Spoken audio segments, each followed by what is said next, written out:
চলে গেলেন জ্যেষ্ঠ ক্রীড়া সাংবাদিক অঘোর মণ্ডল।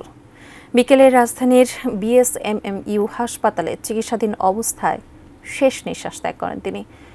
বাংলাদেশ স্পোর্টস জার্নালিস্ট অ্যাসোসিয়েশনের সাবেক সভাপতি অঘোর মণ্ডল মৃত্যুর দিন পর্যন্ত ছিলেন এটি নিউজের বার্তা সম্পাদক।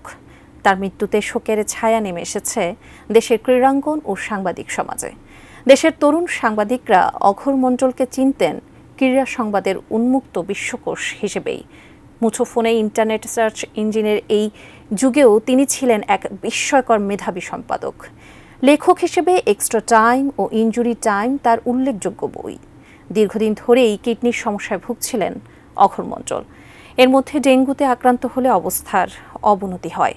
শুক্রবার সকালে বঙ্গবন্ধু শেখ মুজিব মেডিকেল বিশ্ববিদ্যালয়ের আইসিইউ বিভাগের চিকিৎসকরা তাকে লাইফ সাপোর্টে নিতে বাধ্য হন। বিকেলে চিকিৎসকদের সেই শেষ চেষ্টাও ব্যর্থ করে দিয়ে নিজের জীবন ইনিংসের সমাপ্তি টানেন অঘোর মণ্ডল।